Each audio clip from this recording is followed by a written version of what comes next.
And it's not just Gary Lineker's Twitter. Here's silly Steve Brine talking about a soap opera.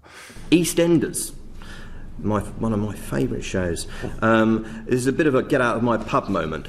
Brexit was likened to COVID. After being shown chucking a glass of water into Sam Mitchell's face, Sharon Watts aggressively told her, "We've had Brexit and COVID, we don't need you here." What? I mean, seriously, what? I can't swear on the radio, but what the flip? This is Parliament. This is the House of Commons. The cost of living crisis over there, energy bills over there. Have a listen to it again, because honestly, I think someone spiked my tea with magic mushrooms. EastEnders, one of my favourite shows. This is a bit of a get out of my pub moment. Brexit was likened to COVID. After being shown chucking a glass of water into Sam Mitchell's face, Sharon Watts aggressively told her, "We've had Brexit and COVID, we don't need you here." Okay. I mean, hello? Nurse? How do you even respond to that? This poor fellow, I mean, I think he's a Tory... Is he a Tory donor, Tim Davie? He's certainly got links to the Director-General, not the Chairman. I forget the details, but let's just find out. How do you respond to that sort of gibberish? EastEnders, a storyline in a soap opera, conveyed the idea that a fictional character thought Brexit was a bad idea. That's outrageous. So outrageous, I'm going to dedicate time at the Select Committee for Digital Culture, Media and Sport to tearing a strip off the Director-General of the BBC about the professed opinion of a fictional character in a fictional pub. Good. I wouldn't know what to say to him. What did Tim Davie say? I think in drama it is a real kind of question on that, because I think characters offering... That's not... Sharon is not the views of the BBC, by the way. We can debate that at length.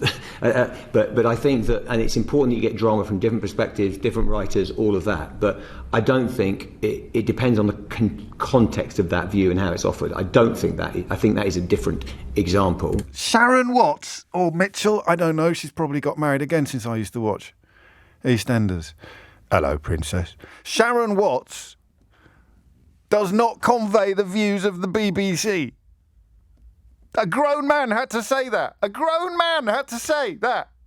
The Director-General of the BBC, oh my Lord. Lord Leith would be just rocking in his grave at the moment. The Director-General of the BBC had to say out loud in public to a serving politician, Sharon Watts does not convey the opinions of the BBC.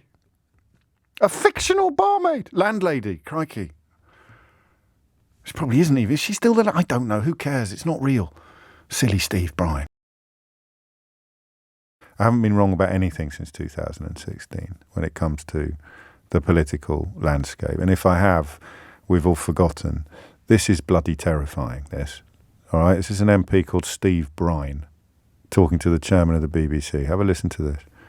And then Laura Keunssberg bringing us right up to date on Sunday. So Laura, who is a fantastic journalist, and I would say fairly unimpeachable on impartiality, actually, in knowing her, watching her, yeah, and knowing her personally. Agreed. But I would say that her show got off to a challenging start in terms of major appeal outside of SW1 and on this whole issue of impartiality by the Joe Lycett debacle, where he was asked on as a pundit. He did this mock applause after Liz Truss left the interview chair, was then immediately asked for his reaction, and he said she was the dregs of what they've got available and the backwash of the available MPs. Now, whatever your opinion, my colleagues around this table, whatever my opinion of people in my party, not really relevant, but for a brand new show, which really wants to get off to a good start, when you're booking a pundit to go on, Joe Lycett is not an uncontroversial figure. You talk about the conversations that go on after output. How about a conversation that goes on before output, where somebody says, you know what, new show, new start, new term, let's not book Joe, because we know what Joe's going to deliver. You see, somebody who's ungenerous to the BBC could say, you knew exactly what Joe was going to deliver, and that's why you booked him. Two things. Number one, who the hell does he think he is?